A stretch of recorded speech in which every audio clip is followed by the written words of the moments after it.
بەشی سێهەمی هەڵسەنگاندنی هاوبەشی کومیتەی ناوەندی حیزبی کۆمۆنیستی ئێران و هەیئەتی ئیجرایی ڕێکخراوی کرێکارانی شۆڕشکێڕی ئێران ڕاهی کاریگەر لە ژێرناوی بنبەستی کۆماری ئیسلامی لە بەرامبەر شۆڕشی جەماوەری و گوشاری دەرەکیدا. خاڵی پەنجەم کرێکارانی ئێران و لانیکەمی حەقدەستی ساڵی 1404. لە کاتێکدا کەمتر لە مانگێکی ماوە بۆ کۆتایی ساڵی 1403 هێشتا بڕیاری شۆڕای باڵای کار سەبارەت بە دیاریکردنی حەقدەستەکانی ساڵی داهاتوو ڕانەگەیەندراوە. وا دیارە ئەم شۆڕا حوکمیە بەنیازە تا دوا ساتەکانی کۆتایی ئەم ساڵ بڕیاری خۆی لەم بارەوە ئاشکرا نەکات. هەر لە ئێستاوە ئاشکرایە کە ڕێژەی حەقدەستی کرێکاران بۆ ساڵی داهاتوو وەک هەمیشە چەند قات لە ژێرهێڵی هەژاریدا دەبێت. بەڵام سەرەڕای ئەوەش تەنانەت هەر ئەم حەقدەستەکەمەش تەنها بەشێکی بچووک لە کۆی کرێکارانی لە سەرکاری کەرتی گشتی و تایبەت کە یاسای کار دەیانگرێتەوە لە خۆ دەگرێت. زۆربەی هەرە زۆری کرێکارانی ئەو کارگانەی کە ژمارەیان لە 1 ملیۆن زیاترە و ملیۆنان کرێکار تیاندا دەچەوسێنرێنەوە، هەروەها سەدان هەزار کرێکاری کاتی و ئەو ژن و منداڵانەی کە لە ماڵەوە خەریکی بەرهەمهێنانی بەرهەمە لاوەکیەکانن یاسای کار نایانگرێتەوە و گەلێک جار تەنانەت حەقدەستێکی زۆر کەمتر لەو لانی کەمانەی کە لەلایەن شۆڕای باڵای کارەوە دیاری دەکرێت وەردەگرن. کۆمیتەی حەقدەستی سەر بە شۆڕای باڵای کار نرخی سەبەتەی بژێوی کە هەموو پەیداویستیە گرنگەکانی ڕۆژانە لە خۆ دەگرێت بە بڕی 23 ملیۆن تمەن و 500 هەزار تمەن مەزەندە کردووە.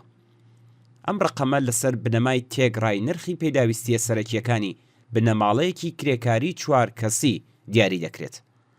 بەڵگەکان ئەوە نیشان دەدەن کە ڕژیم بەنیاز نییە تەنانەت ئەم ڕقەمەش کە لەلایەن کومیتەی حەقدەستەکانەوە دیاری کراوە بکاتە پێوەر.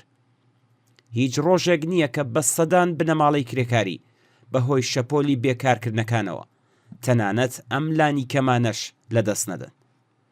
وەک ئەوەی کە ئاکامی هەموو قەیرانەکان لەوانە قەیرانی درێژخایەن و ڕکودی سەرمایەداری ئێران گەندەڵی جێگیر لە دام و دەستگای پان و بەرینی بیرۆکراسی دەوڵەتی و چڕبوونەوەی گەماڕ و نێودەوڵەتیەکان هەموو بەیەکەوە بەسەر سەری کرێکاران پراوێز خراوان و توێژە بێبەشەکانی کۆمەڵگادا خراببوو بێت.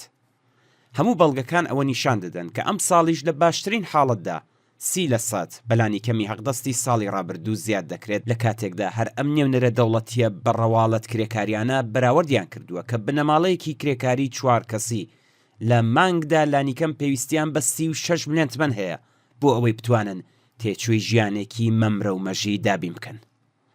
واقعیەت ئەوەیە کە ڕژیمی کۆماری ئیسلامی و بەگشتی سیستمی سەرمایەداری ئێران لە گێژاوی قەیرانێکی ئابووری هەمەلایەنەدا گرفتار بووە و وەک هەمیشە بۆ کەمکردنەوەی ئەم قەیرانە پەنادەباتە بەر ئاسانترین و بەردەستترین ئامراز کە بریتیە لە چەوسانەوەی هەرچی زیاتری کرێکاران. لەم ڕووەوە بە دڵنیاییەوە لە ڕێگەی گفتوگۆ و دانوستانی فێڵبازانەی شۆڕای باڵای دیاریکردنی حەقدەستەوە نانێک ناخرێتە سەر سفرەی کرێکاران. بەڵام کرێکاران بە هەماهەنگکردن و یەکگرتووکردنی خەباتی ڕوو لە گەشەی خۆیان دەتوانن هەلومەرجێکی کار و ژیانی باشتر بەسەر ڕژیم و چینی سەرمایەداری ئێراندا بسەپێنن. بەرپرسانی کۆماری ئیسلامی کە دەستیان بەسەر سەرچاوەکانی سامانی ئەم کۆمەڵگەیەدا گرتووە تا ئەو کاتەی کە نەکەونە ژێر گوشاری خەباتی یەکگرتووانە و سەرتاسەری کرێکارانەوە هیچ گۆڕانکاریەک لە ژیانی کرێکاران و بنەماڵەکانیاندا پێک نایەنن. خاڵی شەشەم بزوتنەوەی خوێندکاری سەر لە نوێ دێتەوە مەیدان. میر محەممەد خالقی خوێندکارێکی تەمەن 19 ساڵەی بەشی بەڕێوەبردننی کار و کاسپی زانکۆی تاران ئێوارەی ڕۆژی چوارشەممە 24 ڕێبەندان لە کاتی چوونە دەرەوە لەو زانکۆیە لە هێرشێکی تەموو مژاویدا بە چەقۆ گیانی لەدەستا.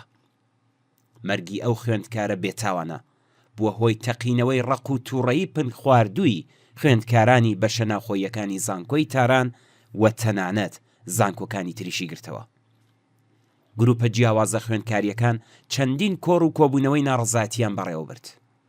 ئەم کوشتنە بەدەستی تاوانکارانێکی کە خۆیان قوربانی داڕمانی ئابووری کۆمەلگا و بێ ئاسۆیی لاوانن خەمێکی گەورەی خستە دڵی خوێندکاران و کۆمەڵگەی خاوەن ویژدانی وڵاتەوە. کوشتنی دڵتەزێنی گەنجێکی دانیشتووی ناوچەکانی هاوسنووری ئەفغانستان کە بە هەزاران هیواوە بۆ درێژەدان بە خوێندن هاتبووە تاران و یەکەم ڕۆژی کاری خۆی ئەزمون دەکرد. شەپۆلێک لە ناڕەزایەتی ڕەوای لە نێوان خوێندکارانی وڵاتدا پەرەپێدا. خوێندکاران لە ڕاگەیاندنەکاندا لە ناڕەزایەتی چەند ڕۆژە و لە نووسینی دروشمی جۆراوجۆر لەسەر دیوارەکان لە دژی نەبوونی ئەمنیەتی گیانی خوێندکاران لە دەوروبەری بەشە ناوخۆییەکان و تەنانەت زانکۆش ناڕەزایەتیان دەربڕی. ئەوان حراسەتی زانکۆ و سەرجەم سیستمی ئەمنیەتی زانکۆ کە تەنها تەرکیز دەکەنە سەر کۆنتڕۆلی سیاسی خوێندکاران و پرچی کچە خوێندکارەکان بە بەرپرسی ئەم دۆخە دەزانن. حراسەتی زانکۆ و ئەمنیەتیە لیباس شەخسیەکان هەوڵیاندا بە لێدان و ئەزیەت و ئازار و گرچنەبەری ڕێوشوێنی ئەمنیەتی لەگەڵ تووڕەیی و ناڕەزایەتی ڕەوای خوێندکاران بەرەو ڕوو ببنەوە. بەڵام زۆر زوو لە ئاستی تووڕەیی خوێندکاران و مەترسی پەرەسەندن و ئەگەری تەقینەوەی ئەم تووڕەییە تێگەیشتن. بەرپرسانی حکومی و بە تایبەت دەوڵەتی پزیشکیان بە خێرایی دەست بەکار بوون. سەرۆکی بەشە ناوخۆییەکانیان لابرد و کەسێکی تریان لە جێگەیدانا. وەزیری زانست داوای لێبوردنی کرد و دەسەڵاتی دادوەری باسی لە دەستگیرکردن و لێپرسینەوە لە تاوانکاران کرد و هێزی ئینتزامیش بنکەیەکی پۆلیسی لە تەنیش بەشە ناوخۆییەکاندانا. دەسەڵات جارێکی تر لەگەڵ کابوسی بزوتنەوەی خوێندکاری و بزافەکانی هەژدەی پوشپەڕی 1378 بەشە ناوخۆییەکانی زانکۆی تاران بەرەو ڕوو بووە. ئاشکرایە کە بزوتنەوەی خوێندکاری جارێکی تر دەرکی بەهێز و توانایەکانی خۆی کردووە و سەر لە نوێ هاتۆتەوە مەیدان. گەنجانی وڵات کە لە ماوەی 2 ساڵی ڕابردوودا شان بەشانی ژنانی بوێر شۆڕشی ژن ژیان ئازادیان بەرەو پێش بردووە، ئەم جارە لە شوێنی ژیان و خوێندنی بەشێک لە گەنجاندا وردە وردە بە ڕێخستنی ناڕەزایەتیە ڕەوا و مەدەنیەکان خۆیان ڕێک دەخەن.